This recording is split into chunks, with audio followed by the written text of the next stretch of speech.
اردو زبان کی چوتھی کتاب میں نے سبق نمبر پچھلی ویڈیو میں ایک پڑھا جاتا. آج کی ویڈیو میں انشاءاللہ سبق نمبر 2 پڑھیں گے. چلیے شروع کرتے ہیں. بسم اللہ الرحمن الرحیم. خودرائی کا نتیجہ. 2 کبوتر ایک ہی آشیانے میں رہا کرتے تھے. ایک کا نام تھا بازندہ، دوسرے کا نوازندہ. بازندہ کے دل میں سیر و سیاحت کا شوق پیدا ہوا.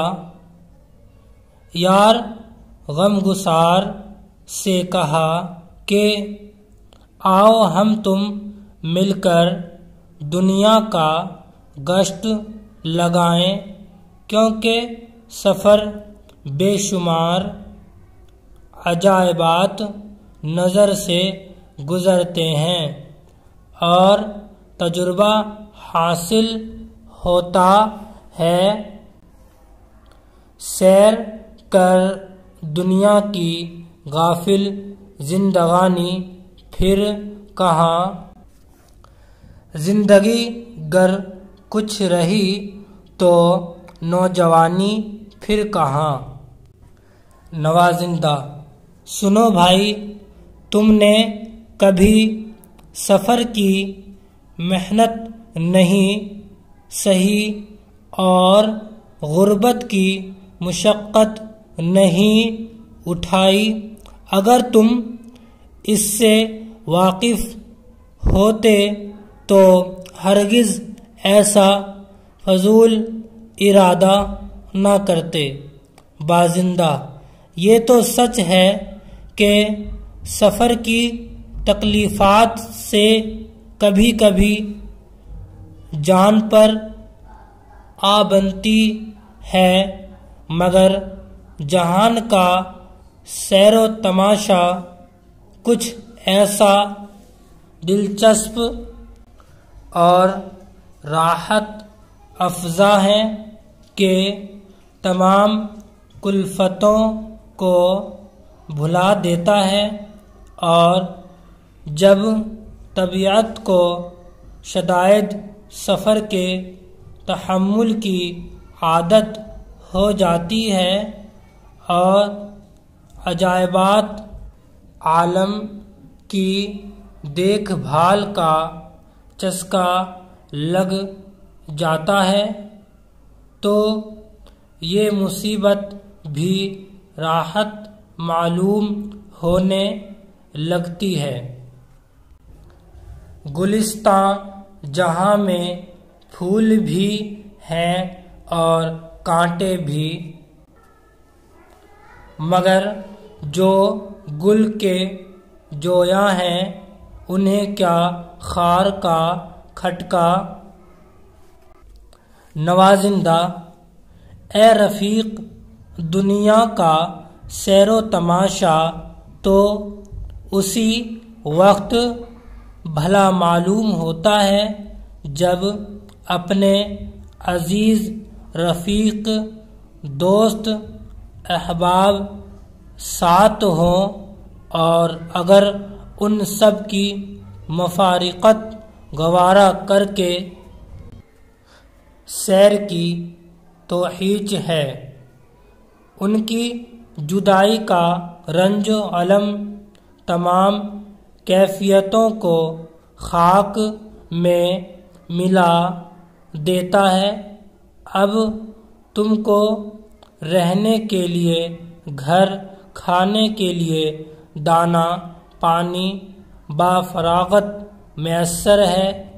بس اسی پر قناعت کرو اور اپنے گوشہ عافیت میں سلامتی سے رہنے کو غنیمت سمجھو.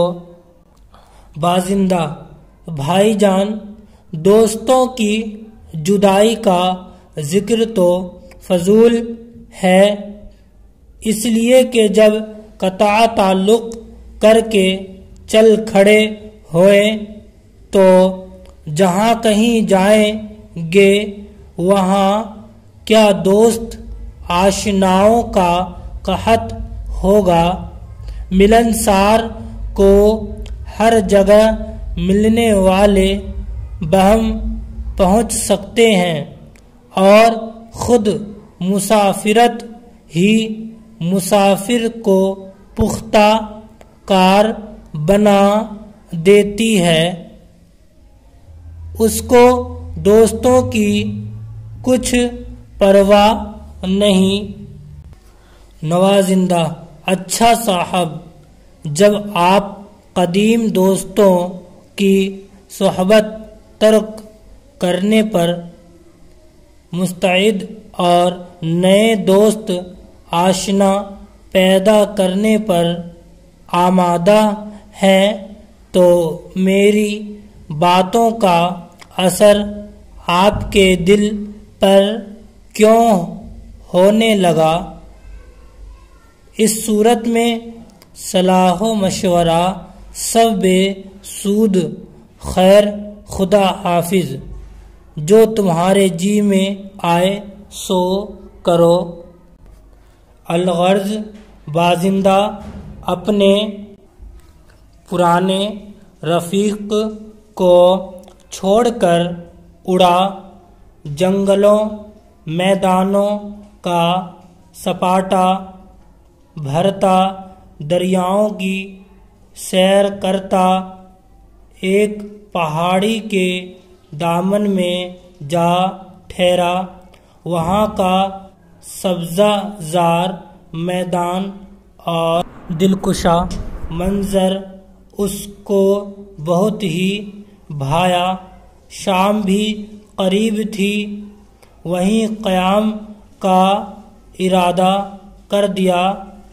ابھی سستانے بھی نہ پایا تھا کہ یکایک زور شور کی آندھی اٹھی، بجلی کی کڑک چمک اور بادلوں کی گھور گرج کے ساتھ ایک سخت طوفان نے اس کو گھیر لیا۔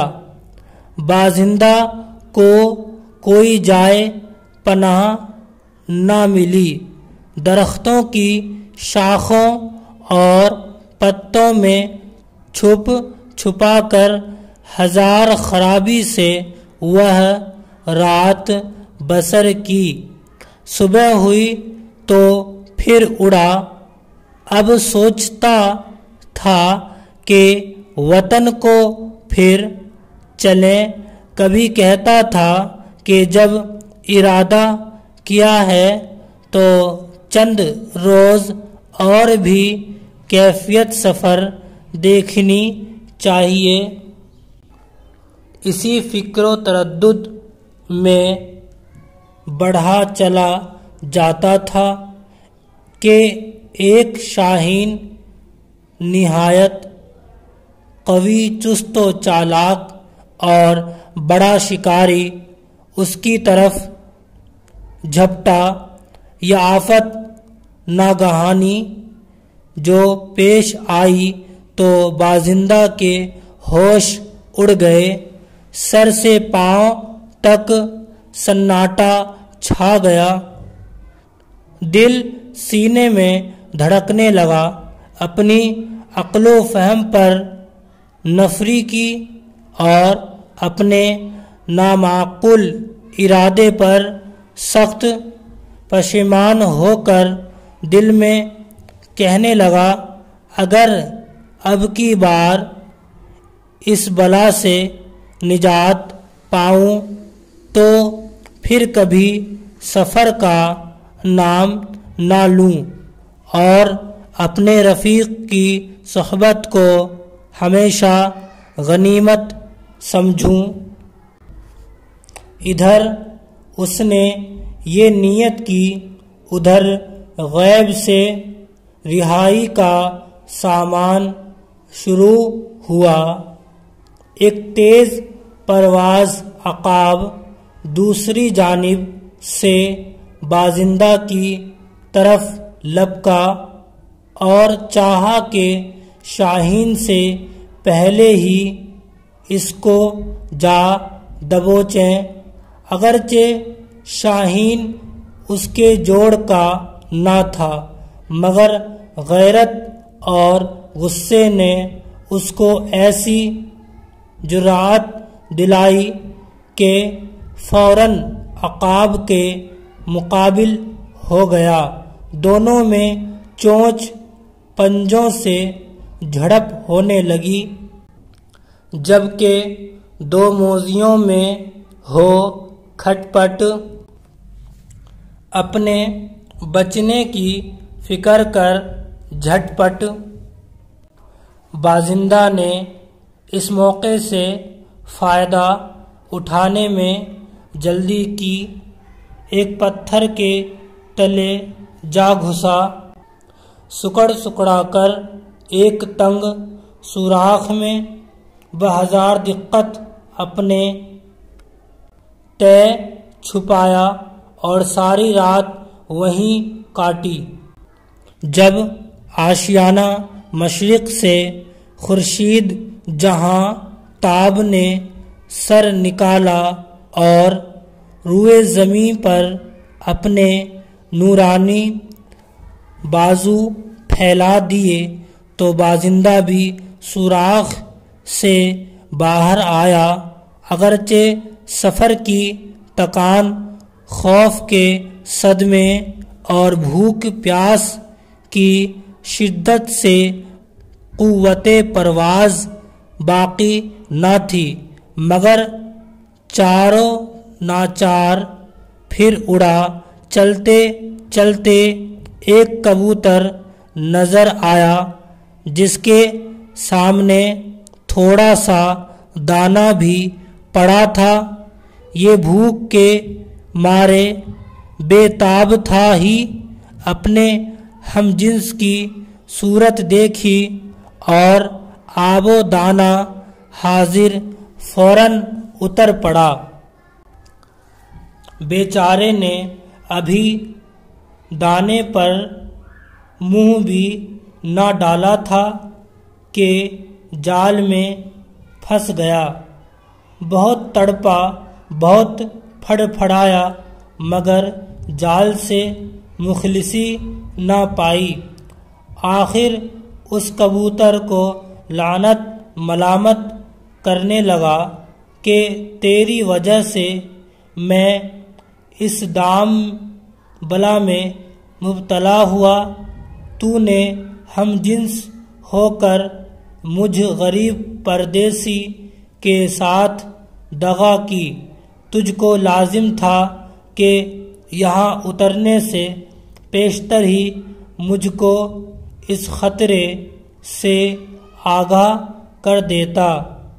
اس کبوتر نے جواب دیا کہ بھائی، قضا کے سامنے سعی پیش نہیں جاتی، یہ تمہارا افسوس محض لا حاصل ہے۔ بازندہ نے کہا، خیر جو ہوا سو ہوا، اب میری مخلصی کی سبیل نکالو، جب تک زندہ رہوں گا تمہارا احسان نہ بھولوں گا۔ کبوتر بولا، ارے بے وقوف، اگر ایسا حیلہ مجھ سے بن پڑتا تو میں اپنی ہی رہائی کی فکر نہ کرتا، تیرا حال تو اس اونٹنی کے بچے کا سا ہے جس نے سفر کی مانندگی سے اکتا کر کہا تھا، اے میری پیاری ماں، اتنی دیر تو ٹھہر جا کہ ذرا میں دم لے لوں۔ ماں نے جواب دیا، اے میرے بھولے بھالے بچے، اگر مہار میرے ہاتھ میں ہوتی تو بھلا میں یوں لدی لدی کیوں پڑی پھرتی۔ جب بازندہ کی آس بالکل ٹوٹ گئی تو بے اختیار پھڑکنے لگا اور ایک بارگی جی توڑ کر زور مارا۔ اتفاق سے جال تھا کہنا فرسودہ، فوراً ڈورے ٹوٹ گئے اور بازندہ نکل بھاگا۔ اب تو چھوٹتے ہی وطن کی طرف رخ کیا۔ آسنائے راہ میں ایک ویرانہ گاؤں پڑا، وہاں ایک دیوار پر جو کھیت کے قریب ہی تھی ذرا دم لینے کو ٹھہرا۔ وہاں ایک دیوار پر جو کھیت کے قریب ہی تھی ذرا دم لینے کو ٹھہرا۔ کسان کے لڑکے نے جو کھیت کی رکھوالی کر رہا تھا کبوتر کو دیکھ لیا اور چپکے سے ایک غلہ ایسا تاک کر مارا کہ اس کے بازو کو رگڑتا ہوا سن سے نکل گیا۔ وہ تڑپ کر گرا اور لڑکا اپنے شکار کی تلاش میں دوڑا۔ یہاں پہنچ کر معلوم ہوا کہ کبوتر اس کنویں میں جا گرا ہے جو زیر دیوار تھا، تو لڑکا مایوس ہو کر لوٹ گیا۔ بازندہ نے چونکہ ضرب شدید کھائی تھی اس لیے ایک رات اسی کنویں کے اندر افسردہ و پژمردہ پڑا رہا۔ اگلے روز ذرا افاقہ ہوا تو افتاؤ خزاں وہاں سے چل نکلا اور اپنے قدیم آشیانے کی راہ لی۔ نوازندہ نے جو اس کی آہٹ سنی تو نہایت خوش ہو کر پشیوائی کے لیے دوڑا اور بڑی خاطر و مدارت سے اس کو آشیانے میں لے گیا۔ پھر سفر کا حال پوچھا۔ بازندہ نے وہ مصیبت کی داستان سنائی اور کہا کہ میں سنا کرتا تھا کہ سفر سے بڑا تجربہ حاصل ہوتا ہے۔ خیر مجھ کو یہی تجربہ حاصل ہوا کہ بغیر دوست کے مشورہ اور اصلاح کے کوئی کام نہ کرنا چاہیے۔ ابھی معنی پڑھیں گے۔ خود رائے یعنی اپنی رائے پر چلنا۔ شدائد مطلب سختیاں۔ عافیت یعنی سلامتی۔ شاہین ایک شکاری پرندے کا نام۔ دام مطلب چال۔ افسردہ یعنی غمگین، مرجھایا ہوا۔ سیاحت مطلب سیر و تفریح۔ تحمل یعنی برداشت۔ قطع تعلق یعنی تعلق ختم کرنا۔ نفری مطلب ملامت یعنی یا لعنت۔ سبیل مطلب راستہ۔ پژمردہ یعنی کہ مرجھایا ہوا۔ غمگسار کا مطلب ہمدرد، غمخوار، ٹھیک ہے۔ مفارقت مطلب جدائی۔ ترک مطلب چھوڑنا۔ عقاب مطلب ایک شکاری پرندہ کا نام، ٹھیک ہے۔ مہار مطلب نکیل۔ افاقہ مطلب سکون، ٹھیک ہے۔ غربت کا مطلب ہے مفلسی یا بے وطنی، ٹھیک ہے۔ احباب مطلب یار دوست۔ سبزہ زار مطلب ہری گھاس کا میدان۔ جہاں تاب جہاں تاب کا مطلب ہے دنیا کو روشن کرنے والا، کوہنا مطلب پرانا، افتا، افتا کا مطلب ہے گرتے پڑتے، راحت افزا یعنی آرام دینے والا، علم، علم مطلب رنج یا غم، دلکشا، دلکشا مطلب دل کو خوش کرنے والا، مخلصی، مخلصی مطلب چھٹکارا، فرشدہ مطلب گھسا ہوا، حیران یعنی پریشان، کلفت، کلفت مطلب مصیبت، ہچ، ہچ مطلب بے فائدہ، منظر مطلب نظارہ، قضا، قضا مطلب موت یا خدا کا فیصلہ، اسنا یعنی کہ درمیان، مدارات مطلب خاطر توجہ۔ آپ یہ سبق نمبر 2 یاد کر لیں گے اردو زبان کی چوتھی کتاب میں۔ انشاءاللہ اگلی ویڈیو میں سبق نمبر 3 پڑھائیں گے، ٹھیک ہے۔